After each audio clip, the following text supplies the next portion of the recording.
দর্শক, স্বৈরাচারের দোসর আমলাদের সচিবালয়ে অবাঞ্ছিত ঘোষণার দাবিতে মার্চ টু সচিবালয় কর্মসূচি পালন করছে জুলাই ঐক্য। আরো জানাতে সরাসরি যুক্ত হচ্ছেন সহকর্মী মাহফুজ কামাল। মাহফুজ,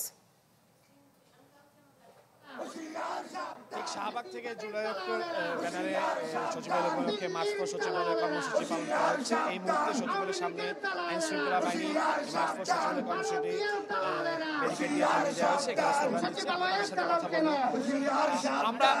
আমরা একটু সরাসরি সম্প্রচার করছি। আপনারা আজকে দাবি কেন? সচিবালয়ের দালাল কেন? আমাদের দাবি ছিল আজকে যে 44 জন সাবেক আমলা সচিবালয়ে বসে আছে, ফেসিবাদের দোসর, আওয়ামী দোসর, তারা ফেসিবাদের পারপাস সাপোর্ট করছে এবং 24-এর দ্বিতীয় স্বাধীনতার ছাত্র জনতার উপর তারা গুলি ছোড়ার জন্য তারা দায়ী ছিল। সেই সমস্ত ফেসিদেরকে, শালালদেরকে আমরা সেই সচিবালয় থেকে বের করার জন্য আমরা আলটিমেটাম দিয়েছি।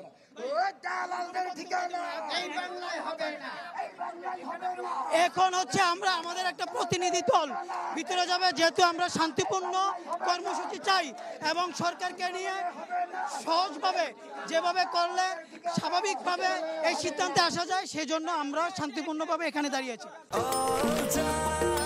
নিশ্চিন্তে খান স্বাস্থ্যকর অল টাইম পান, অল টাইম হেলদি লাইফ। আমরা দেখছি যে তারা বলছেন তাদের একটি প্রতিনিধি দল সচিবালয়ে যাবেন, গিয়ে কথা বলবেন এবং তারা যে দাবি করছেন সচিবালয়ে ফেসিবাদের বিভিন্ন সমর্থনের আমলারা এখানে ষড়যন্ত্র করছে, সেটি প্রতিবাদে আসলে মার্চ ফর সচিবালয়। আমরা তাদের সাথে একটু কথা বলি, তারা আরো বিস্তারিত। না, এরকম ঘোষণা কেউ বলে নাই যে আমাদের আন্দোলন স্থগিত হয়েছে। আচ্ছা, যদি সেটা হয়ে থাকে, আমাদের একটা প্রতিনিধি দল আমরা এখানে অবস্থান করতেছি, আপনাদের সাংবাদিকদের সামনে একত্রিত হয়ে আপনাদের সামনে একটা বক্তব্য দিবে। এখন আমরা এটাই কিছুক্ষণের ভিতরেই দিবে, সেজন্য আমরা যে তারা একটি প্রতিনিধি দল যাবে, গিয়ে আলোচনা করে কর্মসূচির বিষয়ে জানাবে। আমরা একটু আইন শৃঙ্খলা বাহিনীর অবস্থানটি একটু দেখাই। আইন শৃঙ্খলা বাহিনীর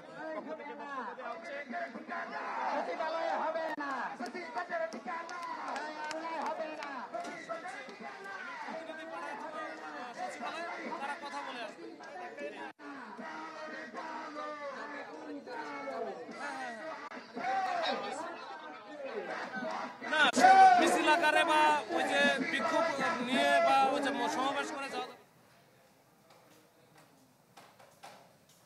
মাহফুজ কামাল, ধন্যবাদ আপনাকে। আমরা সরাসরি যুক্ত হয়েছিলাম সচিবালয়ে।